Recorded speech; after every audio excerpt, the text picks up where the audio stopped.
بسم الله الرحمن الرحيم. مقعي هو عبد الله أحمد محمود أم عبد الله الشيخ أحمد كما عدير عرفات. وحنا halkan doonaya galabtii inaan kaga faa'iideysto oo aan ku qabto maaso aan ugu talagalay Quraanka oo magaceeda la yiraahdo Quraanka Hamoodin Heeso ama heeskeedu la yiraahdo Quraanka Hamoodin Heeso. galabta oo Ramadaan ay laba tahay maasada waxaan sameeyay 14 bishii koowaad ee January 2016 waxay igu dhaliyay maasada inaan sameeyo nin Mexican oo aan diris ahayn baa wuxuu arki jiray anigoo Quraanka akhrinay maalintii dambe wuxuu weydiiyay nin waxaan akhriyaysaa ma heesba marka adigu sharaxaad fara badan iyo hadal badan ka bacdi waxa ninkii aan ka dhaadhiciyay inayna hees ahayn marka aniga ku soo gaabinaya waxay leedahay maasadu Quraanka Hamoodin Heeso intii kaban loo qaraacay fanaan uu qaaday aayad Quraanka Hamoodin sheeko qof uu soo mala awaalay ama qora ruux abwaana Quraanka Hamoodin faallo quraafaad iyo wargeysiyo war iyo qaaraami beena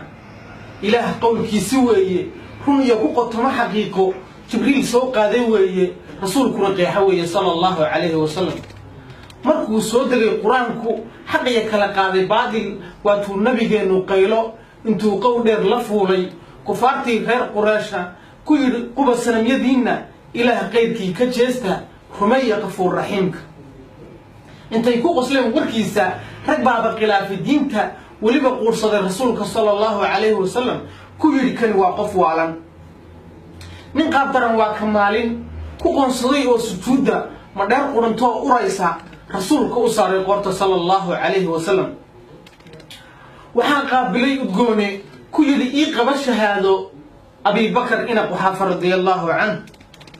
kolkii dilka loo qorsheeyay waatay ka qaxeen dhulkoodii godkay ku qarsheen naftoodii waatay quluflay abeeso Abu Bakr ay qaniintay ilmadii qulqusheed ka hortay waatay nabigeenu qoysay sallallahu alayhi wa sallam waatay qaryadii Madiina si qiiro la reer ansaara u qaadeen soo dhaweynta nashiido qofkii dhageysta dareemaya laab qabuusi waad garanaysaan wadalacal badru calayna intay u qabteen xogaanka hashiisa ragii hor qaaday waxay qotosheen masaajid rasuulku markuu khudbeeyay sallallahu alayhi wa sallam wuxuu yiri qowlkii eebe qofkii raaca mahoogo ee midkii diidaa qasaaray ee qalbiga ku daweeya diinta Quraanka barsoo daliisha qiraa'ada tajwiid ka yeela wuxuu idin farana qaata ka leexda wixii qalooca wuxuu yiri qaadirkeenu habluhu yaanay isqaawin dhamaan ha qarshaan jirkooda wuxuu yiri qaadirkeenu xiriir qaraabadaada xuquuqda hagoyn qoyska qadariyo waalidiinta wax dhibayaan looba quuri wuxuu yiri qaadirkeenu qayaanaha geysan aadmi siniya ka qashaan xumaanta wuxuu yiri qaadirkeenu hadaad qani tahay hafaanin sidii qaaruun hayeelin ha quursan walaaladaada midkii maal qabeena ha quudso wixii miskiina ha u qaybsho wuxuu ku dhaamo wuxuu yiri qaadirkeenu sidii qaabiil hayeelin ha gooyno ruux kaleento qof kale maalkii haboobin xaraan ha u qiil samaynin ha fulin miisaan qalooca wuxuu yiri qaadirkeenu qofkii doonaa tusaale qisada reecaad ha fiirsho Shucayb qoomkiisi eega qoraansada reer Tamuudna wuxuu yiri qaadirkeenu ha qaban amal ku hogaansha inaad u qayooto naarta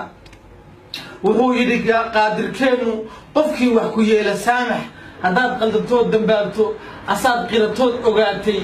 ilaah qaniga u laabo wuxuu yiri qaadirkeenu adoonkayga ha quusan qushuuc la imo adkaarta